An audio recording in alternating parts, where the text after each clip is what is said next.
मैं Rashmi Chaudhary, Gini Devi Modi girls PG college Modi Nagar, Ghaziabad, department of history. हमारा महाविद्यालय चौधरी चरण सिंह विश्वविद्यालय से संवृत है।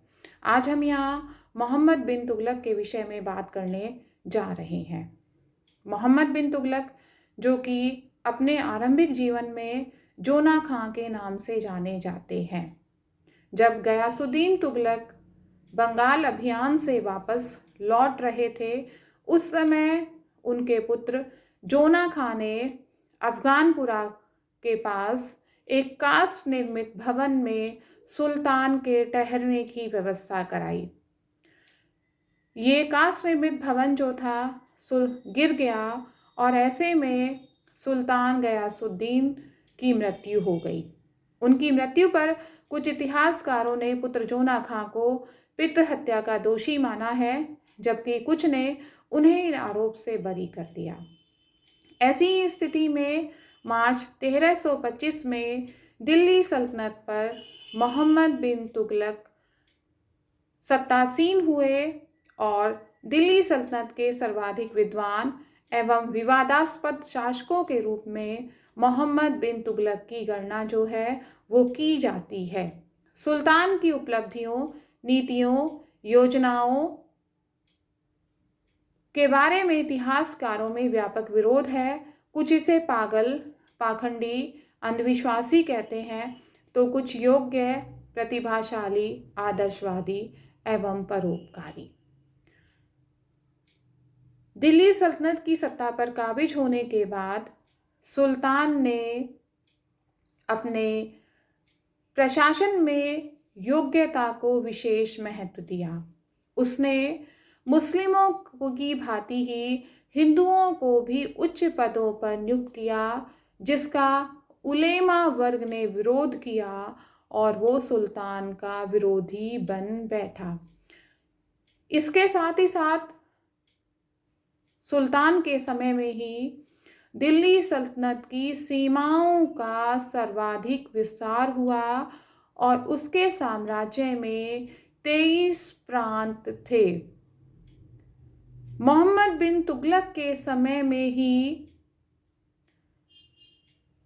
दक्षिण भारत को दिल्ली सल्तनत के प्रत्यक्ष नियंत्रण में लाने का प्रयास किया गया। हालांकि उत्तर भारत से दक्षिण भारत पर प्रत्यक्ष नियंत्रण की नीति ने साम्राज्य को एक गंभीर चुनौती पेश की और इसी गंभीर चुनौती के क्रम में विभिन्न क्षेत्रीय शक्तियों ने अपनी स्वतंत्र सत्ता स्थापित की। 1336 में दक्षिण भारत में विजयनगर राज्य की स्थापना हरिहर और बुक्का ने एवं 1347 में बहमनी राज्य की स्थापना बहमन शाह ने की।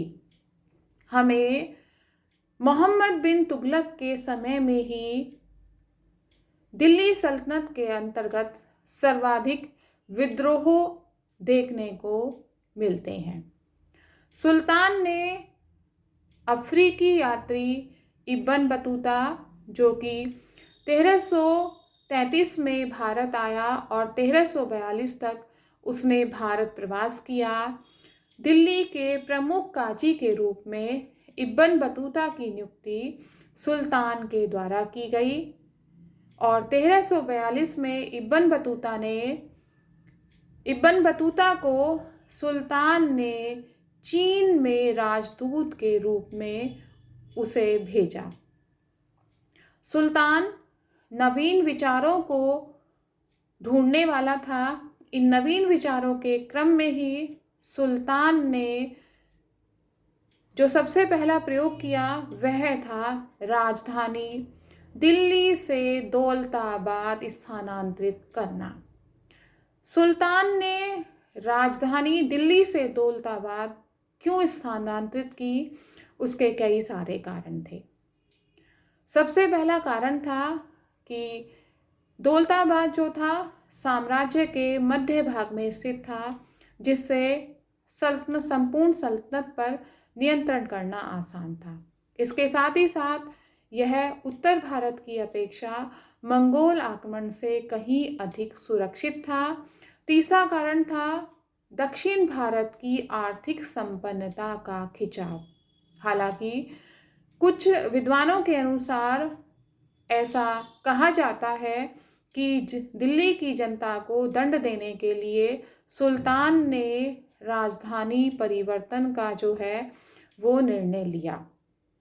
इस राजधानी परिवर्तन में दिल्ली की संपूर्ण जनता को विस्थापित नहीं किया गया, बल्कि पीर, उलेमा, सूफी संत और संपन्न वर्ग के कुछ व्यक्तियों ने ही दौलताबाद प्रवास किया।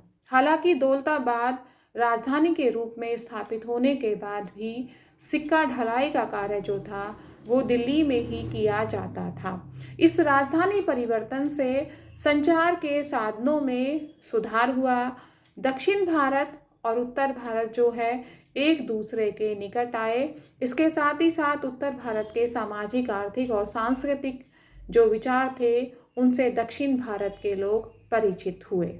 हालांकि सुल्तान की ये योजना थी वो सफल नहीं हो पाई, क्योंकि इसे क्रियान्वित करने का जो ढंग था वो गलत था और 1345 में पुनः राजधानी दिल्ली स्थानांतरित की गई। हालांकि इससे पूर्व भी हमें प्राचीन भारत में राजधानी परिवर्तन देखने को मिलता है। मगध साम्राज्य के अंतर्गत हर्यक वंश के शासक उदयन ने अपनी राजधानी ग्रीव्रजा या राजगृह के स्थान पर पाटलिपुत्र के रूप में स्थापित की। पाटलिपुत्र वास्तव में एक जल दुर्ग था जिसने साम्राज्य की सीमाओं को सुदृढ़ता प्रदान की। सुल्तान ने भी इसी तरह का प्रयोग करने की मंशा जो थी वो स्थापित की, हालांकि यह सफल नहीं हो पाई। धन्यवाद।